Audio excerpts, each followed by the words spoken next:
በስመ አብ ወወልድ ወመንፈስ ቅዱስ አሐዱ አምላክ አሜን። መጽሐፍ ስንክሳር ዘወርኃ ታኅሳስ ዕለት 28 ታኅሳስ። በዛ ዕለት እዚኣ በዓለ ጌና እዩ።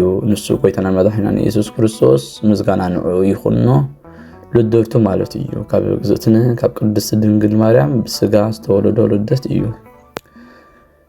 እዚ ኸዓ በችነ ጥበቡ ካብ አውግስጦስ ቄሳር ንጉስ ኩሉ ሰብ ብስሙ ክቆጽርን ክጽሓፍን ትእዛዝ ወፀ። ብዛዕባ እዚ ኸዓ ዮሴፍ ድማ ምስ ቅድስት ድንግል ማርያም ክጽሕፋ ካብ ናዝሬት ተንሲኦም ናብ ቅድስት ቤተልሔም በጽሑ። ንሱ ካብ ቤት ዳዊት ነገደ ይሁዳ እዩ። ከምቲ ቅዱስ ወንጌል ዝበሎ ኣብኡ ከሎ ግዜ ሕርሳ በጽሐ። በኽሪ ወዳ ወለደት ብጨርቂ ጠቕለለቶ። ኣብቲ ማሕደር ኣጋይሽ ስፍራ ስለ ዘይነበሮም ኣብ መብልዕ ማል ኣደቀሰቶ።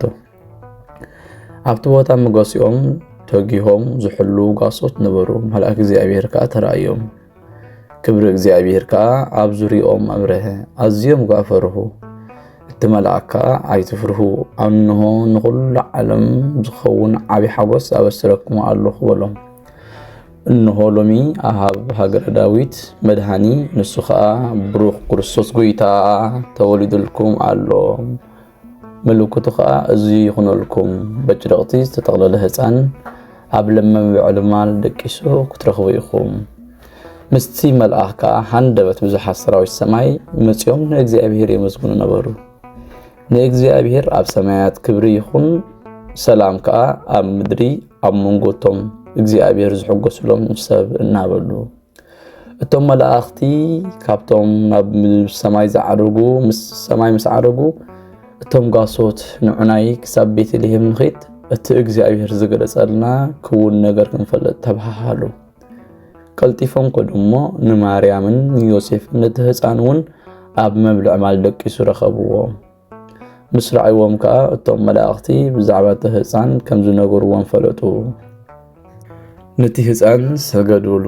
ነቲ ዝነበረ ቦታ ብዓብይ ብርሃን በሪሁ ነበረ። እቶም ጋሶት ከዓ ንእግዚአብሔር እናወደስዎ እናኣመስግንዎ ተመልሱ።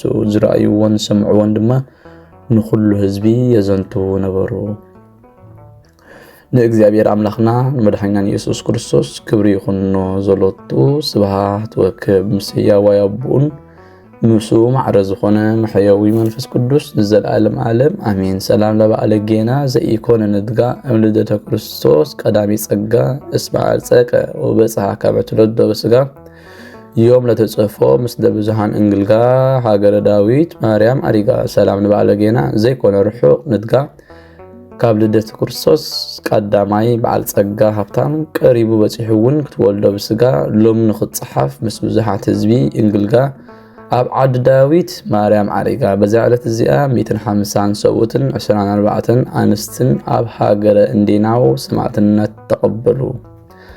መኮንን እንዲናው ንቅዱስ ጳውሎስ ሃዋርያዊ ክሳቅዮ ከሎ እዞም ሰባት ንቅዱስ ጳውሎስ ኣብኡ ይርእይዎ ነበሩ።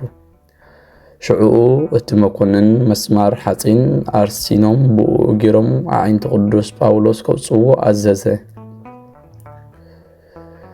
እዚ ምስ ገበሩ ኣዒንቲ ወፁ ፈሰሱ እሞ ካብኡ ናብ ቤት ማእሰርቲ ኣእተውዎ። ንጽባሒቱ ንኽርእይዎ ናብኡ በጽሑ። ኣዒንቱ ድማ ብገለ ጉድለት ጥዑይ ኮይኑ ረኣይዎ። ጎይታና ስለ ዘሕወዮ ገለ ከም ዘይበጽሖ ጥዑይ ኮይኑ ጸንሖም። እዞም ሰብኡትን ኣንስትን ነዚ መንክራትን ምስ ረኣዩ ኣጸቢቖም ተደነቑ። ጣዖታቶም ነዚ ተኣምራት እዚ ክገብርዎ ከም ዘይኽእሉ ካፈለጡ።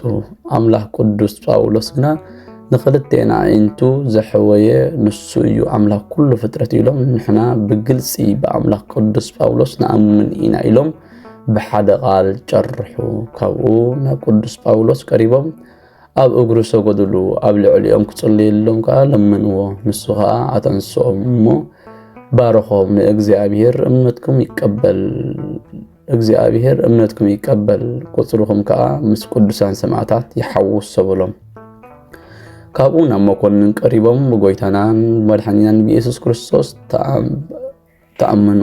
ንሱ ከዓ ኣራእሶም ብሰይፍ ክቆርጽዎም ኣዘዘ። ተሰይፎም ኣኽሊል ሰማዕትነት ተቐበሉ። በረኸቶም ምሳና ይኹን ንዘለዓለም ዓለም አሜን። ሰላም ለክሙ ማህበረ እደው አንስ ዘኮንኩም ስማ በሃይማኖት ነጽረክሙ ገሃደ ግብረ ጳውሎስ ሰማይት እምድህረ መልህዎ በአው ደመኮንን መስት ከመህብረ ገጹ ፍሱ ወአይኑ ሱት ሰላም ለዓኻትኩም ማሕበረሰብዎት ምሳንስቲ ሰማዕትነት ተቀበልኩም በሃይማኖት በግልጽ ሪኢኹሞ ግብረ ጳውሎስ ሰማይት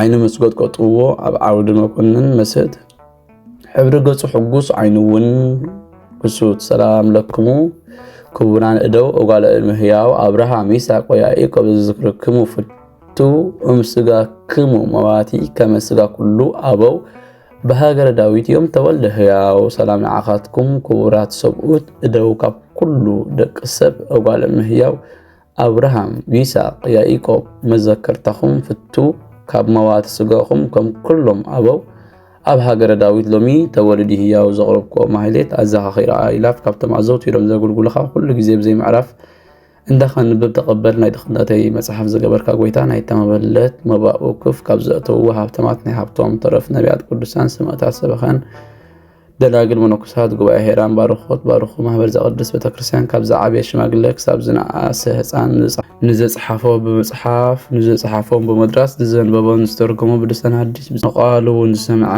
ብእዝነ መንፈስ بصلاة هدي مرام عرائد كاب كل مباس حبيري محرنا يسوس كريستوس سلام نعخاتكم سعد كان مسامعت زعرفكم بزعلهم على تزيان عالم زسنفكم يهون صوحاتكم بخلو تعقص تابكن فطائر لمن بخلو ساعات بزي كان السحان عنا حكي وزدنا وسلام نعخاتكم نايزع على تزيان سعد كان كلكم سبوتنا نسم ببا أسماتكم قدسان سماين مدرين محبر سلاسة نسخم من تبارع مادي زكرنا بصولتكم نغط حلونا تمهزينا لنا بناي كريستوس دائم